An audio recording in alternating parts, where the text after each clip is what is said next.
Hi అండి, welcome to Aishwarya's kitchen. ఈరోజు simple and టేస్టీగా హోటల్ స్టైల్లో పూరి కర్రీని ఇంట్లోనే చాలా ఈజీగా ఎలా ప్రిపేర్ చేసుకోవచ్చో మీకు చేసి చూపిస్తాను. చాలా బాగుంటుందండి. దీన్ని మీరు కూడా ఒకసారి ట్రై చేయండి. చపాతీ పూరితో చాలా బాగుంటుంది. చాలా ఈజీ ప్రాసెస్తో మసాలాలు ఏమీ లేకుండా టేస్టీగా ఎలా ప్రిపేర్ చేసుకోవాలో ఇప్పుడు చూద్దామండి. దీనికోసం ముందుగా 1/2 కేజీ బంగాళదుంపల్ని ఉడికించుకోవాలండి. ఉడికించి ఇలా పొట్టు తీసేసి చిన్న చిన్న ముక్కలుగా కట్ చేసి ఒక పక్కన పెట్టేసుకోండి. ఇప్పుడు స్టవ్ వెలిగించి ఒక ప్యాన్ పెట్టుకొని దానిలో 3 టేబుల్ స్పూన్ ఆయిల్ వేసుకొని ఇప్పుడు ఒక 1/2 టేబుల్ స్పూన్ జీలకర్ర, ఒక 1/2 టీ స్పూన్ ఆవాలు, అలాగే ఒక 1/2 టేబుల్ స్పూన్ మినప్పప్పు, అలాగే ఒక 1 టేబుల్ స్పూన్ పచ్చిశనగపప్పును వేసుకోవాలండి. వేసుకొని కారానికి తగ్గట్టుగా పచ్చిమిర్చిని సన్నగా ఇలా తరిగి వేసుకోవాలి. నేను ఒక 5 పచ్చిమిర్చిని యాడ్ చేసుకున్నానండి.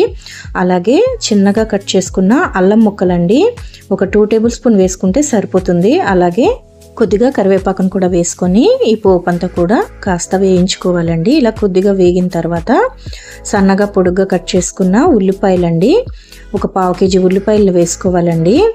ఉల్లిపాయలు ఎక్కువగా వేసుకుంటే ఈ పూరి కర్రీ అనేది టేస్ట్ బాగుంటుంది, స్ట్రక్చర్ కూడా బాగా వస్తుందండి. వీటన్నిటిని కూడా కాస్త వేయించుకోవాలి. ఉల్లిపాయల్ని దోరగా కాకుండా కాస్త ట్రాన్స్పరెంట్గా వేయించుకుంటే సరిపోతుంది. వీడియోలో చూపిస్తున్న విధంగా వేయించుకోవాలండి. ఈ విధంగా వేగితే సరిపోతుందండి. ఇప్పుడు దీనిలో సన్నగా కట్ చేసుకున్న క్యారెట్ ముక్కలు వేసుకోవాలండి. అవి ఒక 1 టేబుల్ స్పూన్ అయితే సరిపోతాయి. అలాగే గ్రీన్ పీస్ అండి, ఇవి కూడా ఒక 2 టేబుల్ స్పూన్ వేసుకుంటే సరిపోతుంది. అలాగే ముందుగా మనం కట్ చేసి పెట్టుకున్న బంగాళదుంప ముక్కలండి అవి కూడా వేసుకొని కొద్దిగా పసుపు కూడా వేసుకోవాలి. వేసుకొని వీటన్నిటిని కూడా బాగా కలిసేలాగా కలుపుకోవాలండి. బంగాళదుంప ముక్కలు మరి పెద్దగా కాకుండా అలా అని చిన్నగా కూడా కాకుండా మీడియంగా కట్ చేసుకోవాలండి. ఈ విధంగా మొత్తం కలిసేలాగా ఒకసారి బాగా కలుపుకున్న తర్వాత దీనిలో వాటర్ని యాడ్ చేసుకోవాలండి. 1/2 కేజీ బంగాళదుంపలకి ఒక 2 గ్లాసుల వాటర్ని వేసుకోవాలండి. 2 గ్లాసుల వాటర్ అయితే సరిపోతుంది. ఇలా వాటర్ని వేసుకున్న తర్వాత దీనిలో రుచికి తగ్గట్టుగా ఉప్పును కూడా వేసుకోవాలి.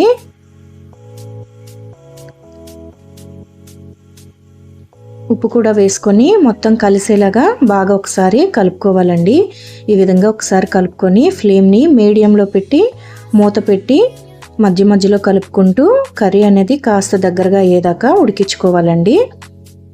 ఇప్పుడు వేరొక బౌల్ తీసుకొని దానిలో ఒక 2 టేబుల్ స్పూన్ శనగపిండిని వేసుకోవాలి. వేసుకొని కొద్దిగా వాటర్ని వేసుకొని ఉండలు లేకుండా బాగా కలుపుకోవాలండి.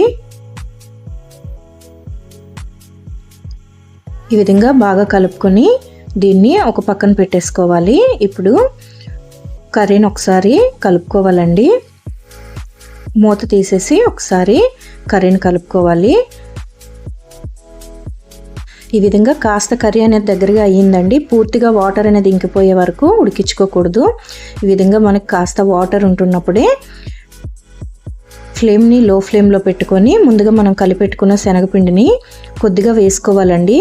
ఇలా కొద్దిగా వేసుకొని గరిటతో ఒకసారి కలుపుకొని ఆ స్ట్రక్చర్ అనేది చూసుకోవాలండి. చూడండి, ఇలా కలుపుకుంటే కాస్త దగ్గరగా అవుతుంది. ఇలా అయితే సరిపోతుంది. ఎక్కువగా శనగపిండిని వేసేస్తే బొంబాయి చట్నీలా అయిపోతుందండి. ఈ కర్రీ అనేది అంత టేస్ట్ అనేది రాదు.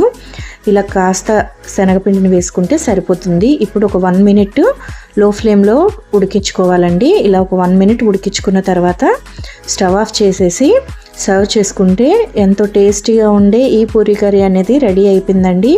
పూరి కానీ చపాతీలోనికి చాలా బాగుంటుందండి. చాలా ఈజీగా ప్రిపేర్ చేసుకోవచ్చు. అలాగే టేస్ట్ అయితే మనకి బయట హోటల్స్లో ఉండే పూరి కర్రీ ఎలా ఉంటుందో అదే టేస్ట్తో ఉంటుందండి. చాలా బాగుంటుంది. ఇంట్లో మనం చాలా ఈజీగా సింపుల్గా ప్రిపేర్ చేసుకోవచ్చు. చాలా తక్కువ ఇంగ్రీడియంట్స్తో టేస్ట్ పూరి కర్రీ అనేది ఇంట్లో ఒకసారి ఈ విధంగా ట్రై చేయండి. టేస్ట్ అయితే చాలా బాగుంటుందండి.